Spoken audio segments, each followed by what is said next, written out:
6x divided by 6 gives me x, and 18 divided by 6 gives me 3. So then I could just look at it and say x plus 3 equals 0. So subtract the 3 and I get x is equal to -3. So you can do it either way. However you like to do it is fine. So that's the answer to question number 10. Okay, question 11 says, write an equation for the graph. Now, first of all, let's look and see what this graph is. So remember, the secant function starts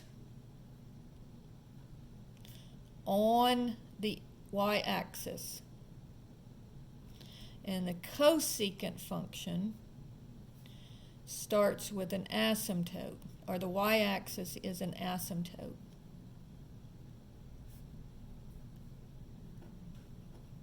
A vertical asymptote. So as you can see, I have a vertical asymptote at my y-axis, and so I know that this is going to be a cosecant function. Now let's look at our amplitude. So I'm going from 0 up to 4. So that's 1, 2, 3, 4 steps. So half of that is going to be 2. 1, 2 from here, 1, 2 down, 1, 2 up. So my amplitude is 2, and my midline is y equals 2. So I'll have a 2 out in front here, and then I'll have a plus 2 here. And then finally, I need to look and see what my period is. And remember, the secant and the cosecant function, their period is also normally 2 pi because they are the reciprocal of the sine and cosine function. Okay, so here we have, if we look from grid mark to grid mark, or we can look from vertical asymptote to vertical asymptote, but I think it's easier to just look grid mark to grid mark. How many steps is this? 1, 2, 3, 4. So I have 4k is equal to 2 pi. Divide both sides by 4, and I get k is equal to pi over 2. And so this will be pi over 2 x, because I want it written as a function of x. All right, so that's question 11. Now again, question 12. We're looking at this information here. The secant function starts on the y-axis, the cosecant of x, the y-axis is a vertical asymptote. So in this problem, we can see that we are starting on the y-axis. There is a point on the y-axis. So that tells us that we are dealing with the secant function. So we know that this is the secant of something. Now again, notice that we're going from 0 to 4. So the middle of that would be 2. So there's 2 steps going up, 2 steps going down. So my amplitude again will be 2. And notice that my midline is also at 2 once again. So this will be plus 2. And then finally, the last thing that we need to know is what is the number that goes in the parentheses.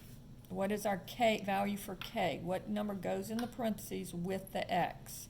And so, again, going from grid mark to grid mark, or I could go from vertical asymptote to vertical asymptote, but I think it's easier to go from grid mark to grid mark. So I'm going to count 1, 2, 3, 4, 5 steps. So that tells me that 5k is equal to 2 pi. Divide both sides by 5, and you get k is equal to 2 pi over 5.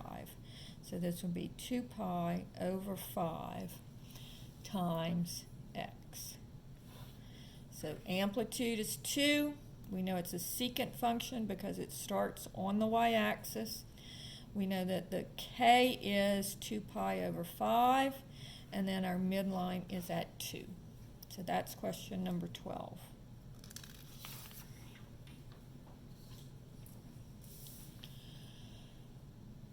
Question 13 says, the graph above is a graph of what function?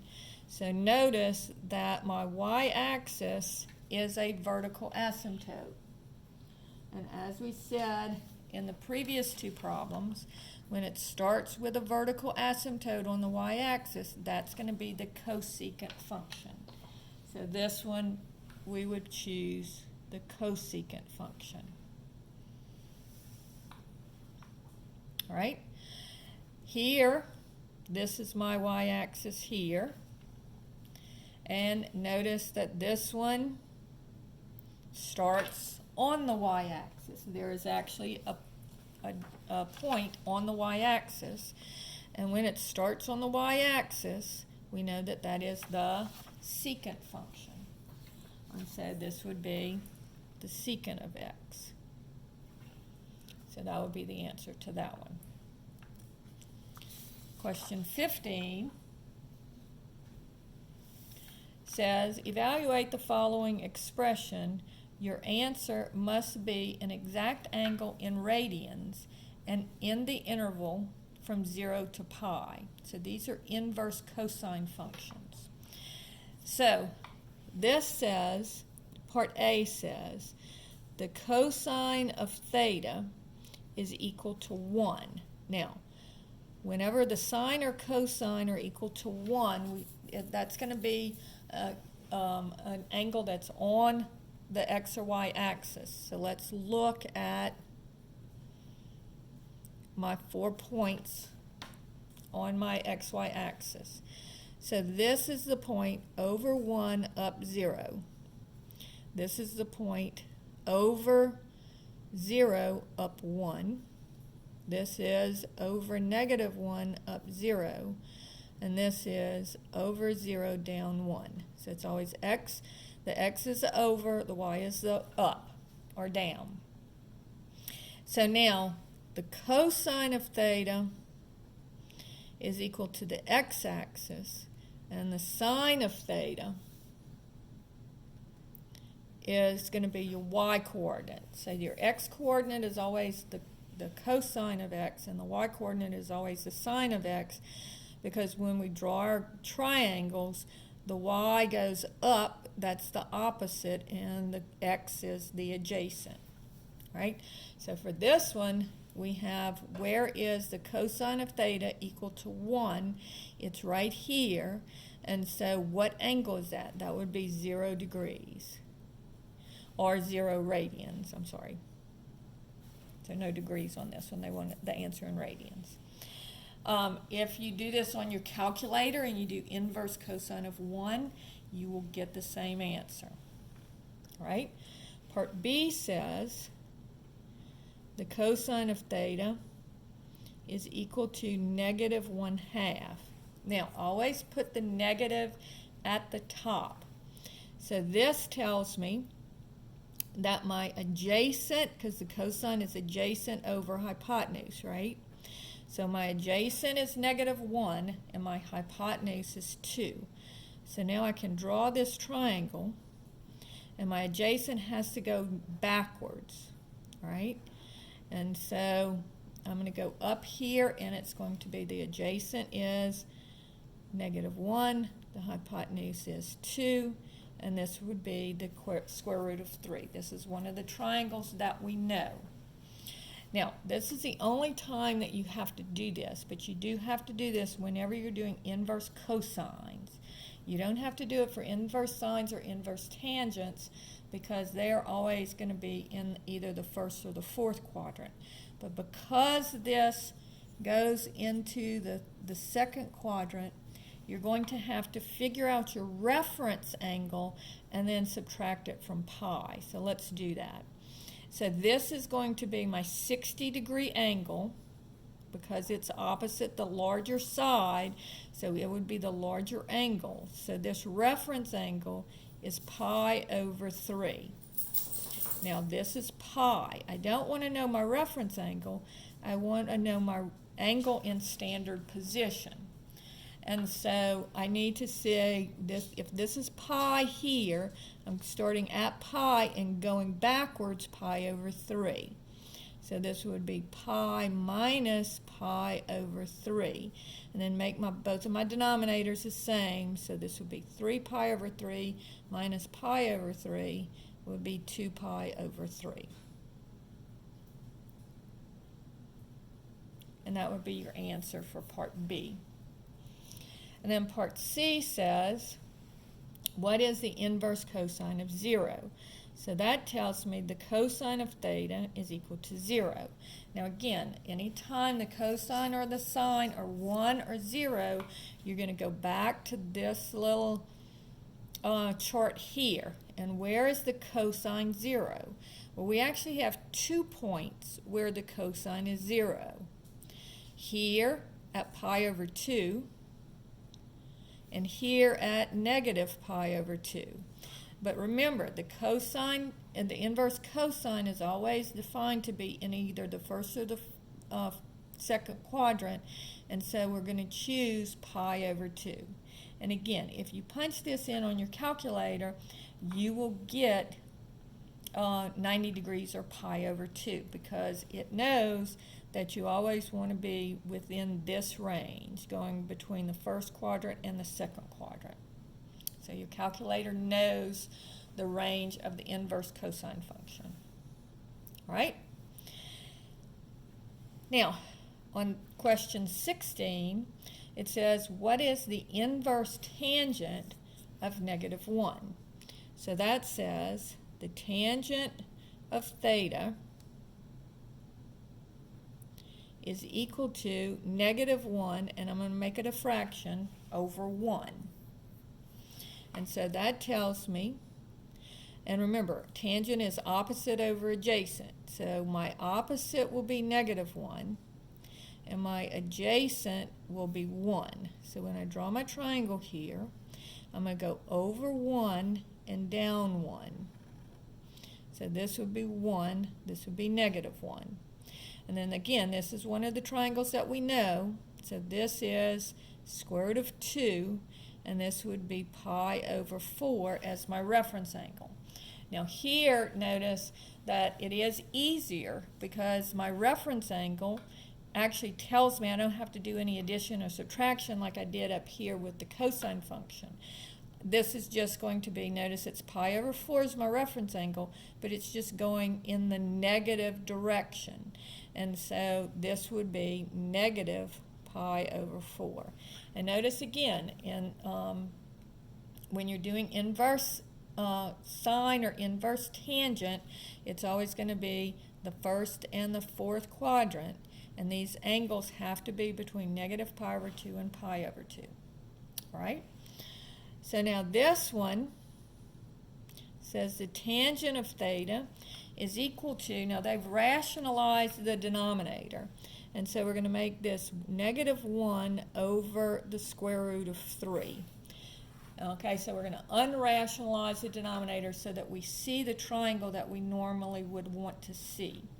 So this tells me that my opposite is negative 1, and my adjacent is the square root of 3. So now drawing that triangle,